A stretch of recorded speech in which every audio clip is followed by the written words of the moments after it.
आप सबका हृदय की गहराइयों से प्रेम पूर्वक धन्यवाद। रघुपति राघव राजा राम, जितनी तनख्वाह उतना काम। आपने क्या सोचा था, पतित पावन सीताराम? ये हमारे देश में एम्प्लॉइज की मेंटालिटी है, जितनी तनख्वाह उतना काम। लेकिन एंटरप्रेन्योर क्या कहता है? वो कहता है कि करेंगे काम सुबह हो या शाम, लेंगे अपनी मर्जी का दाम। पर ध्यान से देखा जाए तो सच्चाई ये है कि एंटरप्रेन्योरशिप इतना आसान नहीं है। नमस्कार, मैं Vivek Bindra, founder and CEO badabusiness.com। अगर आपको एक स्टार्टअप बिल्ड करना है, एंटरप्रेन्योर बनना है, बनना चाहते हैं, आप एक एंटरप्रेन्योर है, वांट रखते हैं, सोलोप्रेन्योर है, अकेले शुरू किया है, 3 बातें याद रखिएगा। जो मुझको भाता है, जो मुझको आता है और जो बाजार चाहता है। जब तीनों का कॉम्बिनेशन बन जाता है तो पैसा अपने आप खूब आता है। जो मुझको भाता है, व्हाट एक्साइट्स मी, जो मुझको आता है, जो मेरा स्किल सेट है, जो बाजार चाहता है, जो कस्टमर की डिमांड है। आप एक 2 साइडेड लिस्ट बनाइए। कई स्किल ऐसे होंगे जो आपको आते हैं लेकिन आपने उसका इस्तेमाल नहीं किया, और कई स्किल ऐसे होंगे जो आपको आते नहीं है लेकिन आप उसका इस्तेमाल करने का प्रयास कर रहे हैं। देखिएगा जरा, अपने आप को समझिए, आपके टॉप स्किल क्या है। रिकॉल करिए, कब आपने कुछ जिंदगी में बहुत अचीव किया था, कब जिंदगी में बहुत फास्ट थे या बहुत एफिशिएंट थे या बड़ी अचीवमेंट थी या कुछ पैसा बचाया या बड़ा पैसा कमाया या बड़ा कस्टमर लेके आए। अमूमन गलती क्या होती है? अमूमन गलती ये होती है कि पहले फायर, फिर रेडी, फिर एम। होना क्या चाहिए?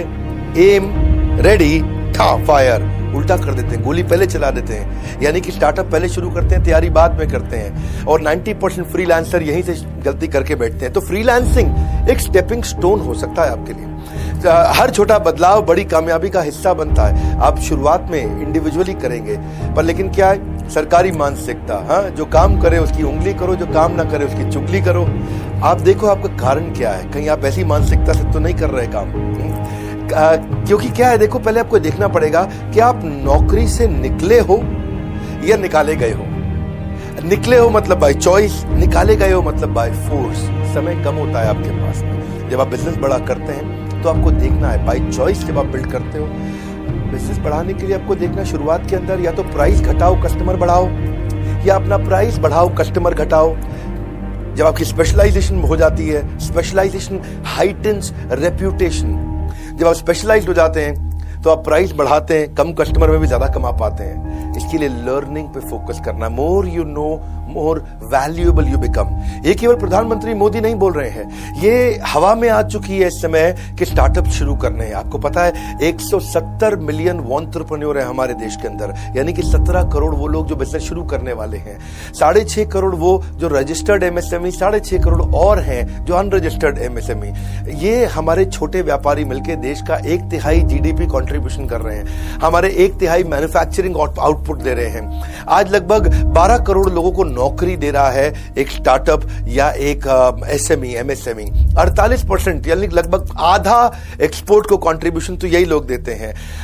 जमाना बदल चुका है, अब टेक्नोलॉजी का जमाना आ गया है। आपको टेक्नोलॉजी को अडैप्ट करना होगा। 95% डेटा इस समय सस्ता हो चुका है। ट्राई कहता है कि 75 करोड़ लोग अगले साल तक इंटरनेट यूजर हो चुके होंगे। 100 मिलियन डिजिटल ट्रांजैक्शंस आरबीआई कहता है रोज की होती हैं। और कोविड का इंपैक्ट तो ऐसा रहा है कि 5 साल बाद जो ग्रोथ आनी थी डिजिटल ट्रांसफॉर्मेशन में, वो आज ही आ चुकी है। वो 8 हफ्ते जो थे ना, वो 8 हफ्ते यानी कि अप्रैल के 4 और मई के 4, उसने पूरी दुनिया बदल दी है। आज एडटेक के अंदर, टेक्नोलॉजी बेस्ड एजुकेशन के अंदर, आप जानते हैं कि पहले $400 मिलियन का इन्वेस्टमेंट आया था पिछले साल, यानी कि पिछले से पिछले साल, और ये जो कोविड वाला साल गया है, $400 मिलियन से लगभग $2 बिलियन, यानी 5 गुना ज्यादा इन्वेस्टमेंट आ रहा है कि जब कोई टेक्नोलॉजी एनेबल्ड एजुकेशन हो रही है। आज 250% ज्यादा ग्रोथ हुआ है। ऑनलाइन कोर्सेज के बारे में सर्च कर रहे हैं। पर हमने इस गैप को समझा और देखा कि कॉर्पोरेट्स के लिए तो बड़ी बड़ी कंसल्टिंग कंपनीज हैं। अर्नस्ट एंड यंग है, डेलॉइट है, मर्सर है, प्राइस वाटरहाउस कूपर है, केपीएमजी है। नीचे के जो बिल्कुल गरीब जनता है उनके लिए स्किल बिल्डिंग है। पर बचा वो पूरा देश, उनके लिए वर्नाक्युलर भाषा में इस अनटैप्ड मार्केट पे कोई काम नहीं कर रहा था। और उनके पास क्या है, वो बेचारे लगे हुए अपने काम में ना, बहुत काम में लगे हुए दिन रात। उनके पास टाइम कम रहता है, उनको उनकी भाषा में कोई सिखाने वाला नहीं है, उनके लिए कोई अच्छे मेंटर्स अवेलेबल नहीं है, कोई कॉलेज की बड़ी एजुकेशन नहीं है, और अगर है भी है तो बहुत महंगी है, और बहुत महंगी होने के बावजूद टीचर्स अच्छे नहीं है, या फिर मिनिमम एजुकेशन की क्वालिफिकेशन चाहिए। इन सारी बर्निंग प्रॉब्लम्स को सॉल्व करने के लिए किसकी? एंटरप्रेन्योर जो शुरू करना चाहता है, सोलोप्रेन्योर जिसने अकेले शुरू किया, या एंटरप्रेन्योर, हम इंडस्ट्री एक्सपर्ट की मदद से, बिलियनियर प्रोफेसर्स की मदद से, मोबाइल फर्स्ट अप्रोच से, अफोर्डेबल और वर्नाक्युलर भाषा के अंदर हमने बड़ा अच्छे कोर्सेज को लॉन्च किया और इसको हमने कंट्रीब्यूट करने के लिए डिजिटल फ्रेंचाइजीज बनाए, आईबीसी, इंडिपेंडेंट बिजनेस कंसल्टेंट, इसने हमको बहुत ग्रोथ दिया। पिछले साल इसी समय में फरवरी के महीने में मुझको याद है, पिछले साल लगभग हमारे 100 आईबीसी थे, आज 10,000 आईबीसी है। और इस माध्यम से आईबीसी, जिसको कि हमने देखा कि 18 साल से 35 साल का एक यंग लड़का या 15 साल से 35 साल का एक यंग लड़का जो लो या मिडिल इनकम ग्रुप का है और कहीं से भी हो सकता है देश में, फ्रीलांस होकर, पार्ट टाइम होकर, फुल टाइम होकर के हमारे साथ काम कर सकता है। उसको स्मार्टफोन यूज करना आना चाहिए, सोशली हाइपर एक्टिव हो, पैशनेट हो, अर्निंग लर्निंग नेटवर्किंग पे फोकस करना चाहता हो, उसको हमने एक अच्छा कंटेंट दिया कि Harvard, Wharton, Stanford, INSEAD, London School of Business के बराबर का कंटेंट दिया। इंफॉर्मेशन नहीं, एक्शन पे फोकस किया, बिलियनियर प्रोफेसर को साथ में लेके आया। आज जिन लोगों का कोई वजूद नहीं था, आज उनका भी वजूद बन पड़ा है, आज वो भी लाखों में कमा रहे हैं। लर्निंग, अर्निंग और नेटवर्किंग, यही हमारा फोकस है। आर्मी में जाकर के जैसे आप 1 साल की ट्रेनिंग लेते हैं या आप कोई किसी प्रकार की गुरुकुल में 1 साल की ट्रेनिंग लेते हैं, ऐसे ही एंटरप्रेन्योरशिप की 1 साल की हम ट्रेनिंग देते हैं, जिसमें अर्न भी कर सकता है, लर्न भी कर सकता है और ग्रो करता है बहुत तेजी के साथ। यही आज हमारा मॉडल है कि पिछले साल जो 100 थे, आज वो 10,000 हो गए, अगले साल इसी समय उम्मीद करते हैं कि वो 1 लाख हो जाएंगे।